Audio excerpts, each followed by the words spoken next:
예, 자택에서 치료를 받아온 이재명 대표가 오늘 당무에 복귀했습니다. 1월 2일에 발생한 사건이니까 보름 만에 복귀를 했습니다. 복귀 일성으로 윤석열 정권 심판 그리고 당내 통합을 강조했죠. 최근에 그 보름 사이에 그동안에 이제 당내 일부 인사들이 이제 탈당을 했고 이 분열을 이제 수습해야 되는 그런 과제가 있는 것 같고, 그다음에 공천 이제 본격화되면서 이제 잡음이 좀 있었던 것 같은데 이런 부분들 어떻게 좀 풀어야 된다고 보시는지요? 네. 연초부터 야당 대표에 대한 안타까운 테러 사건이 발생했습니다. 네. 불행 중 다행히도 잘 회복하시고 오늘 당무에 복귀하셨는데 오늘 마침 눈도 오고 있는데 민주당 당내 상황은 첩첩산중 설상가상인 것 같습니다. 네.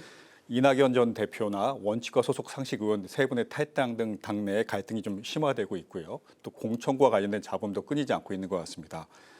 이낙연 전 대표의 탈당 반대 서명한 의원 수가 129명입니다. 예. 민주당 전체 의원 수가 164명이니까 예. 당 지도부 등을 빼더라도 35명 중에 20명 이상의 잠재적인 탈당 후보군이 있는 상황이죠. 그러니까 이재명 대표는 이때 좀 갈등을 잇는 부분들과 최대한 대화와 포용을 통해서 타협하고 끌어안는 모습을 보여줘야 될 것 같고요. 예. 공천과 관련해서도 친명과 비명계에 대한 공정성 문제 못지않게 각종 비위와 관련해서 엄단하고 빨리 좀 마무리하는 부분이 필요할 것 같습니다. 예. 성비위 3인반 중에 두 분은 일단 거취가 불출마로 결정이 되셨고 정봉주 전 의원의 경우에는 아직 좀 정리가 안 된 상황인데 이 부분도 빠르면 빨리 입장이 정리되는 게 좀 중요할 것 같고요. 예. 민주당이 직면해 있는 대부분의 문제의 해법은 사실 이재명 대표가 쥐고 있습니다. 그러니까 여태까지 발생했던 문제들의 상당수는 그 원칙과 정도를 좀 벗어나면서 스스로 자초하신 측면이 있는데 이재명 대표 입장에서 어떻게 하는 것이 본인과 민주당 또 국민과 국가를 위해서 중요한 것인지 좀 결정하시고 좀 희생하고 대화하고 소통하는 모습을 보여주는 게 좀 필요할 것 같고요. 이 부분이 미흡하다고 하면 당내 혼란과 갈등은 공천 과정에서 계속 심화되고 또 자중질환이 일어날 수 있는 우려도 있다고 보여집니다. 예. 당내 분열을 수습하고 이제 공천 갈등을 이제 수습하는 일이 이제 과제인데 해법을 좀 제시해 주신다면요? 이재명 대표가 복귀하면서 일성이 국민의 눈높이에 맞는 공천, 희망을 주는 공천을 네. 얘기를 했습니다. 그동안에 사실 정권 심판론의 구도가 워낙 강했기 때문에 민주당이 좀 안이한 상황이 아니었냐. 예. 반대로 국민의힘은 뭐 내용은 없더라도 어쨌든 혁신이 비대위를 거치면서 몸부림을 치는 모습을 보여줬거든요. 예. 그에 반해서 민주당은 뭐 탈당 사태, 그리고 적격 심사를 둘러싼 논란, 그리고 뭐 성비위 논란 여러 가지가 있었습니다. 예. 그럼 민주당의 분위기 전환이 좀 필요하다. 오늘 뭐 통합 공천을 약속을 했기 때문에 예. 통합 공천의 분위기 속에서 뭔가 좀 쇄신책이 나올 필요가 있다고 봐요.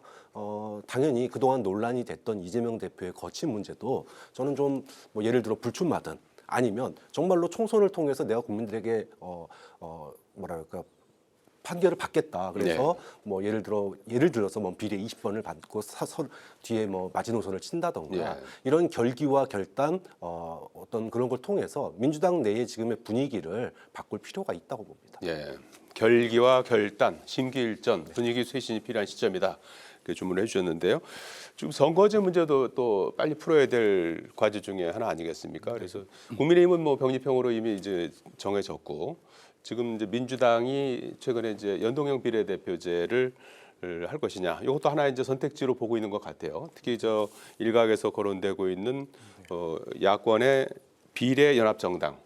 그러니까 이제 국민의힘은 이제 만약에 연동형으로 갈 경우에 위성정당을 이제 하겠다 이렇게 이제 대놓고 얘기하고 있고, 민주당은 이제 위성정당은 이제 할 수가 이제 없는 그런 이제 입장이고, 그러니까 이제 비례연합정당이라는 걸 통해서 하는데 이건 또 위성정당하고 무슨 차이가 있느냐 이런 좀 비판도 나올 것 같은데 이 문제는 어떻게 보시는지요? 네, 결론부터 먼저 말씀드리면 비례연합정당의 취지는 이제 꼼수 위성정당이라고 생각합니다. 예.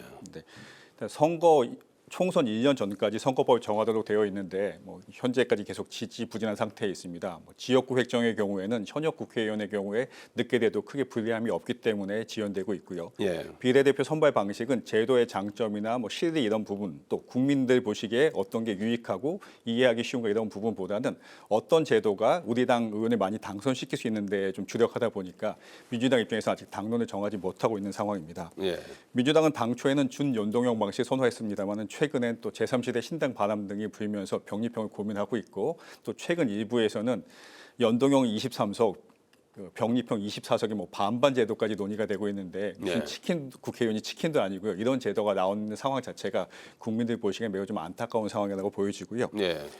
민주당 입장에서는 제3지대 신당 바람이 부는 것은 연동형 제도에 대한 기피 요인이 될 것이고 군소정당과의 비례연합정당 추진은 기대 요인이 될 수 있는데 민주당 스스로 위성정당을 방지하는 법안까지 내겠다고 해놓은 상태에서 그 꼼수 위성정당 설립을 추진하는 것 자체가 국민들이 보시기에는 좀 실망스러운 상황이라고 보여지고요. 예. 일단 선거법 지정이 너무 늦어지고 있으니까 빨리 좀 당론을 정해서 가급적 1월 중에 늦어도 빠른 시일 내에 이제 선거법이 좀 정리가 글쎄요. 되었으면 좋겠습니다. 예, 일단 일정상 1월 임시국회 2월 1일까지 이제 그 소집돼 있지 않습니까? 그래서 2월 1일까지는 좀 매듭 짓겠다는 목표를 갖고 있는 것 같은데 가능할까요? 어떻게 보시는지? 쉽지를 않아요. 예. 지금 민주당이 굉장히 곤란한 처지에 놓였는데 사실 준연동형을 하는 게 민주당의 원칙입니다. 예. 그런데 국민의힘이 이제 준연동하면 우린 위성정당 간다 이렇게 해버리니까 예. 지금 이제 병립형으로 갈까도 생각했지만 네. 당내 지금 이낙연 신당이라든지 이런 부분 때문에 준연동형을 원칙을 지켜라 이게 당내 분위기예요. 그래서 준연동형으로 어쩔 수 없이 가야 되는 상황입니다. 대총리도 그렇게 주문을 그렇죠. 하셨. 만약에 예. 병립형으로 가게 되면은 당내 분열이 심화가 됩니다. 그래서 돌아갈 수가 없어요. 예. 그래서 준연동형으로 가는데 예. 이걸 국민에게 납득을 시켜야 되거든요. 그러면은 위성정당이긴 하지만 지난번 위성정당 같은 경우에는 두세 석만 사실은 군소정당 주고 나머지 다 민주당 계열이었거든요. 이번에는 그거를 갖다가 소위 군소정당들의 비례를 확 높여주겠다. 예. 그렇게 이제 가는데 여기에 이제 명분을 얼마나 잘 세우느냐. 예. 예를 들어 정권 심판론의 명분과 이거를 맞춰서 국민들에게 양해를 구하고 또 사과도 하고 예. 그러면서 좀 비례연합정당으로 가는 방향으로 지금 논의가 되는 거 아니냐 이렇게 관측들을 하고 있는 것 같아요. 예, 비례연합 정당 가능성이 있고 거기에 이제 조금 더 좀 내용을 좀 더 좀 채우는 그러니까 군수 정당의 비율을 확 높여주는 좀더 쪽으로 좀 가는 저 의석을 내줘서 궁극적으로 이제 다당제로 갈 수 있는 그런 이제 여건을 만드는 제도의 방안 하나의 선택지로 이제 보고 있는 거죠.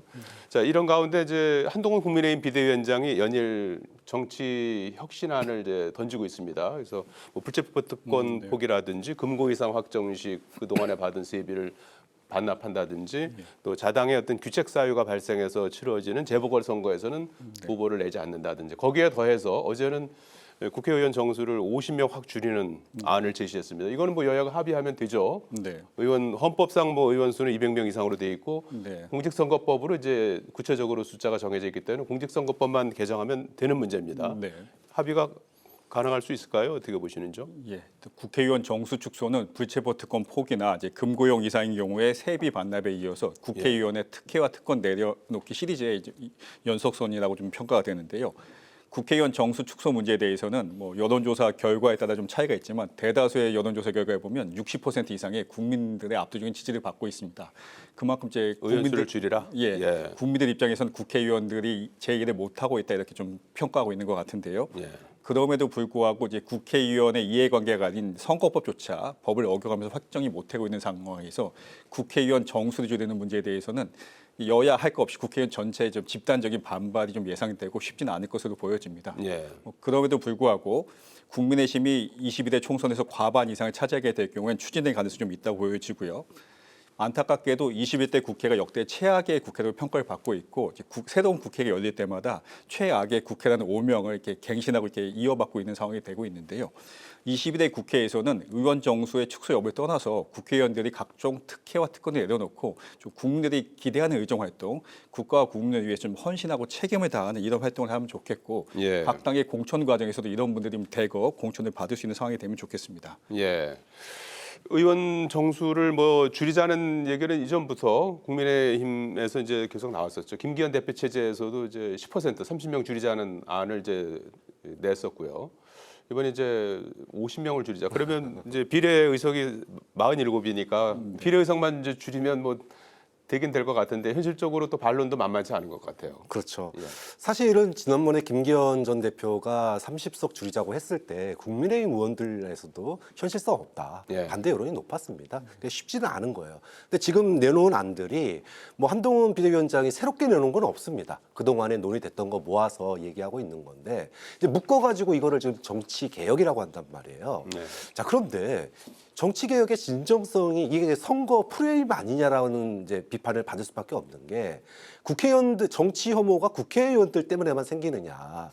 사실은 불체포 특권이라고 하는 거는 국회의원들의 소위 말해서 눈치 보지 말고 정치하라는 의미로 만들어진 예. 거잖아요. 이걸 악용하는 게 문제란 말이죠. 우리나라는 의원 내각제가 아닙니다. 대통령제예요. 예. 그럼 대통령이 거부권이 있습니다. 그런데 가족들에 대해서 거부권 특권법이 올라왔는데 그 거부권 행사라고 만들어 놓은 게 아니란 말이에요. 예. 자, 그럼 이런 논리라면 민주당 얘기처럼 국회의원들 불체포 특권 만약에 없애면 그럼 대통령도 거부권 없애야 되는 거 아니냐는 얘기가 나올 수밖에 없어요. 즉 대통령제에서 제왕적 대통령 지금 윤석열 대통령이 용산 가면서 안 하겠다고 그랬는데 제왕적 대통령제가 더 강화되고 있습니다. 네. 그러면 대통령제의 문제점을 함께 얘기하면서 이런 얘기를 하면 네. 정치 개혁의 진정성이 있을 텐데 용산에 대해서는 말 한마디 못하고 소위 민주당을 공격하기 위한 프레임으로서 정치 개혁을 얘기하니까 이게 이제 제대로 논의가 되겠느냐 네. 이런 안타까운 생각이 드는 거죠. 예.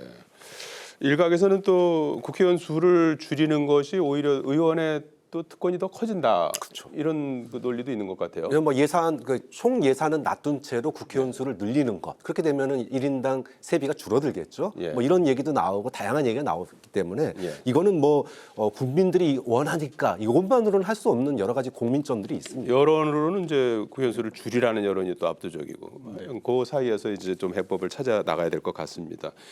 자, 원희룡 전 국토부 장관이 이재명 대표의 당무 복귀를 이제 하루 앞두고 어제 그 인천 국민의힘 네. 인천시당 신년 인사회가 있었는데 행사를 이제 인천 계양구에서 하면서 한동훈 비대위원장이 이제 갔고 거기에 이제 원희룡 전 장관이 사실상 이제 나타나서 인사말을 통해서 이제 사실상 출마 의사를 밝혔습니다. 해당 네. 지역구는 뭐 아시는 것처럼 이재명 대표의 지역구죠. 최근에 뭐 사무실을 또 확장 이전했다 뭐 이런 기사도 있더라고요. 그래서 이재명 대표가 아직 뚜렷하게 어떤 그 거취와 관련해서 입장을 드러내지는 않았는데 어쨌든 거기에서 과연 이른바 이제 명령 대전이 성사가 될 수 있을까, 네. 최대 격전지가 될 것인가 하는 부분이 이제 궁금하거든요. 어떻게 예상하시는지요? 네, 복귀한 이재명 대표 여러 가지 고민거리 중에 하나가 본인의 출마와 관련된 거취 결정인데요. 예. 원희룡 전 장관 입장에서는 뭐 저도 아실 게 없는 싸움입니다.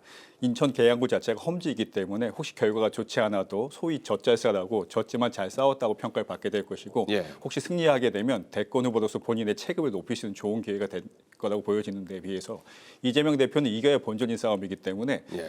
본인의 지역구 출마와 아니면 이제 총선을 총괄 지휘해야 되기 때문에 비례대표 후순위를 받는 방법 또 가능성은 낮지만 총선에 불출마하고 백의종군하는 방법 여러 가지 가능성을 놓고 좀 끝까지 고민하게 될 것 같고요. 예. 대부분의 경우에 이제 공천 심사가 끝나는 단계에서 당 대표의 거취 결정되기 때문에 설 이후까지 좀 고민한 이후에 결과를 좀 지켜볼 수 있지 않을까 싶습니다. 예, 이재명 대표의 거취와 관계없이 원희룡 전 장관은 계양을로 나가는 건가요? 어떻게 되는 겁니까? 만약에 이재명 대표가 다른 지역을 간다면 그 지역을 갈 수도 있을 것 같고요. 현재는 이재명 대표 지역에 출마할 가능성이 높다고 보여지고요. 예.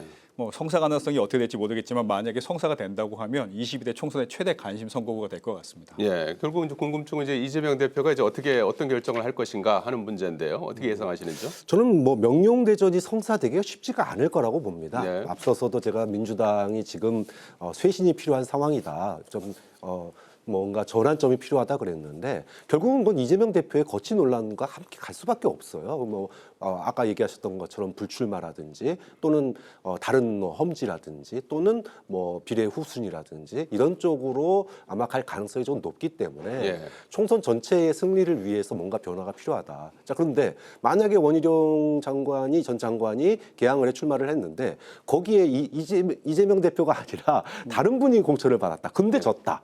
이렇게 되면은 이제 원희룡 전 장관으로서는 목표한 바를 이룰 수가 없는 거거든요. 네. 사실은 다음 대선 경선에서 윤 대통령 지지층 그리고 여권 지지층의 지지를 흡수하기 위해서 지금 헌신하는 거 아닙니까? 네. 그런데 자칫 닭 줬던 개꼴 날 수도 닭 줬던 닭 그런 예. 라스도 있기 때문에 명령대전 보는 게 그렇게 쉽지만은 않을 것 같아요. 예, 대진표가 어떻게 될지 뭐 원희룡 전 장관도 뭐 다른 데로 또 바꿀 수도 있는 거니까요. 그 부분은 이제 앞으로 계속해서 지켜봐야 될 대목인 것 같습니다. 신당 끝으로 좀 말씀 좀 나눠봐야 될 것 같은데 5갈래가 지금 진행되고 있지 않습니까? 이낙연 전 대표가 추진하는 이른바 이제 새로운 미래 이제 어제 이제 창당 준비위원회 이제 출범시켰고 발기인 대회를 했습니다. 그래서 5갈래인데 궁금한 것은 이제 5갈래의 신당들이 이제 어떻게 이제 합종 연행이 이루어질 것인가 하는 부분하고 또 한 가지는 이 신당의 움직임이 기존의 이제 거대 그 양당 민주당과 이제 국민의힘과 민주당에는 어떤 영향을 미칠 것인가 요거 같거든요. 두 가지인데 오늘 좀 녹여서 좀 답변 좀 주시겠습니까? 예, 선거 공학적으로 봐서는 설 전에 설 밥상에 오를 수 있게 통합이 되는 게 맞겠습니다만은 현재 상황을 봐서는 좀 미지수인 것 같습니다. 예. 제3지대 추진하고 있는 곳이 5군데인데 이분들 하나로 묶을 수 있는 공통의 어젠다가 있는지 좀 의문이고요. 예. 추구하는 가치라든가 이념과 정체성이 다른 분들이 단지 득표만을 위해서 하나로 연대를 한다고 하면 과연 이것이 선거 총선에서 민심을 확보할 수 있을지 약간 의구심이 있습니다. 예. 공천 심사가 진행되고 공천 탈락자분들이 나오시면 제3지대에 합류하시는 분들이 계속 늘어나긴 하겠습니다만은 기성 정치인이 또 기득권을 지키기 위한 측면을 보여질 수도 있고요.